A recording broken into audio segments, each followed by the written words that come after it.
Haleluya, kembali lagi kita bersama Yesus kuatku. Dan pada hari ini kita menikmati anugerah dan kebaikan Tuhan. Sebelum kita akan mendengar kebenaran firman Tuhan, mari kita satu dalam doa. Bapa di sorga, Bapa yang kami panggil dalam nama Tuhan Yesus Kristus, terima kasih untuk kasih setia Tuhan yang sangat besar dalam kehidupan kami. Sehingga hari ini kami ada dengan tidak kurang suatu apapun. Sebelum kami mendengarkan firman-Mu pada hari ini, Engkau tilik dari tempat maha tinggi memberikan kami pemahaman yang baik, hati yang baik, sehingga apapun yang kami akan renungkan pada hari ini menjadi semangat, menjadi sukacita dalam kehidupan kami. Ini doa kami alaskan dalam nama Tuhan Yesus Kristus kami berdoa. Haleluya, amin. Puji Tuhan. Saat ini kita akan merenungkan firman Tuhan yang terdapat dalam 1 Raja-Raja 3 ayat yang ke-26a. Firman Tuhan berkata, "Maka kata perempuan yang empunya anak yang hidup itu kepada raja, sebab timbullah belas kasihannya terhadap anaknya itu, katanya, 'Ya tuanku, berikanlah kepadanya bayi yang hidup itu, jangan sekali-sekali membunuh dia.'" Puji Tuhan.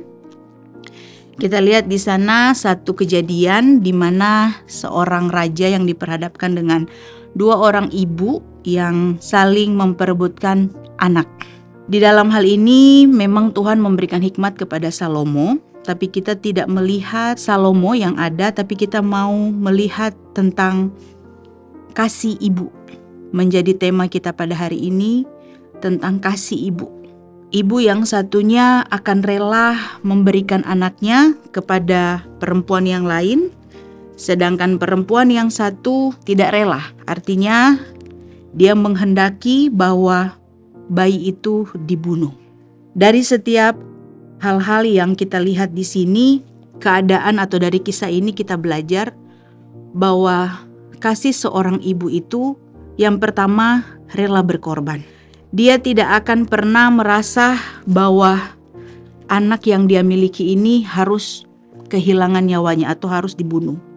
Tetapi dia harus berkorban walaupun memang dia tidak memiliki anak itu, tapi setidaknya anak itu masih hidup. Yang kedua, dari kisah ini kita belajar bahwa seorang ibu ini tidak mementingkan dirinya. Karena dia tidak merasa bahwa itu untuk kepentingan dirinya, tapi dia memperuntukkan kepada wanita yang artinya ada mengalah di sana sehingga anaknya ini tetap selamat.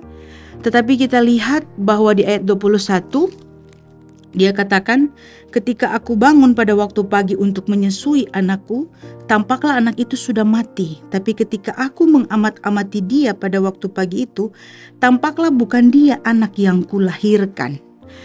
Seorang ibu yang asli, yang dalam kejadian ini dia sangat mengenal anaknya dengan baik.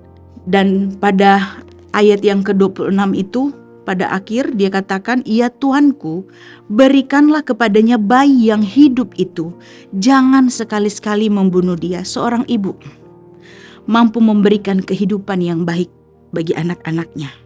Ada pepatah atau peribahasa yang berkata, kasih ibu sepanjang masa, kasih anak sepanjang galah. Di sana yang mengartikan bahwa kasih ibu akan berlangsung selamanya. Sedangkan kasih anak itu terbatas. Ibu adalah sosok yang mengajarkan perilaku baik kepada anak-anaknya dengan harapan anak-anaknya ini akan dapat tumbuh menjadi manusia yang bermoral baik. Ibu berusaha mengajarkan ajaran cinta kasih. Ibu adalah seorang yang mampu memberikan atau ada dalam kerelaan memberi. Ibu itu akan mengajarkan anak-anak menghormati orang yang lebih tua. Seorang ibu pun itu akan mengajarkan anaknya ada toleransi, sopan santun, memiliki tanggung jawab. Dan dalam memiliki kita atau sebagai seorang ibu yang ada di dalam kasih Tuhan akan mengajarkan iman yang baik kepada anak-anak. Takut akan Tuhan itu akan diajarkan di dalam kehidupan seorang ibu kepada anak-anaknya. Kita lihat seorang ibu adalah patron bagi anak dan keluarganya. Kita buka sama-sama dalam Amsal 31 ayat 25 sampai dengan ayat 28. Pakaiannya adalah kekuatan dan kemuliaan. Ia tertawa tentang hari depan. Ia membuka mulutnya dengan hikmat. Pengajaran yang lemah lembut ada di lidahnya. Ia mengawasi segala perbuatan rumah tangganya. Makanan kemalasan tidak dimakannya. Anak-anaknya bangun dan menyebutnya berbahagia. Pula suaminya memuji dia. Seorang ibu yang tadi saya katakan dari segi kita belajar dari kisah di mana Salomo ada waktu itu, dikatakan bahwa seorang ibu pun itu akan benar-benar tidak mementingkan diri dan mampu memberikan hal yang baik bagi keluarga. Anak-anaknya bangun menyebutnya akan berbahagia memiliki ibu yang baik. Jadi kasih ibu itu tidak akan pernah bisa kita balas dengan keadaan apapun kita sebagai seorang anak. Tetapi sebagai seorang ibu wajib memberikan teladan yang baik bagi setiap anak-anaknya. Sehingga dari firman Tuhan pun mengajarkan bahwa dia mengajar. Ya, dalam ayat 27, ia mengawasi segala perbuatan rumah tangganya. Makanan kemalasan tidak dimakannya. Jadi seorang ibu pun akan identik dengan kerajinan. Dari sinilah kita lihat bahwa seorang ibu akan mampu menjadi pribadi yang luar biasa bagi anak dan keluarga. Kasih ibu tidak pernah akan lekang oleh waktu, karena di dalamnya mengandung unsur-unsur kehidupan, dan dia mampu memberikan kehidupan bagi anaknya dan bagi keluarga. Sebab itu, dimanapun ibu kita berada, hargailah selagi masih hidup, karena ibu itulah sebuah anugerah dalam kehidupan kita sebagai anak Tuhan yang Tuhan berikan. Jadi dalam hal ini kita lihat bahwa seorang ibu mampu menjadikan kehidupan anak-anaknya menjadi lebih baik. Hargailah ibu-ibu dimanapun berada, tunjukkanlah kasih itu, dan di dalamnya Tuhan akan memberkati kita semua. Tuhan Yesus memberkati. Mari kita satu dalam doa.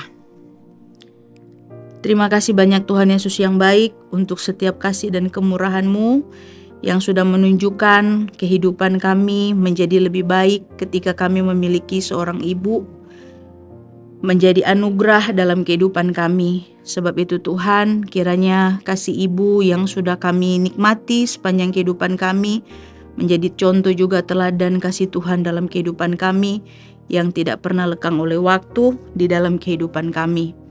Biarlah hari ini menjadi ingat-ingatan kami untuk menghargai ibu-ibu kami dimanapun mereka ada, dan sehingga kami pun menjadi sosok orang anak-anak yang mampu menghargai ibu-ibu kami. Terima kasih banyak Tuhan Yesus yang baik, berkati hari ini di dalam kehidupan kami, dimanapun kami pergi, dimanapun kami berada, kiranya kasih Tuhan selalu menyertai kehidupan kami. Ini doa kami, syukur kami alaskan dalam nama Tuhan Yesus Kristus kami berdoa. Haleluya, amin. Bersama Yesus aku kuat.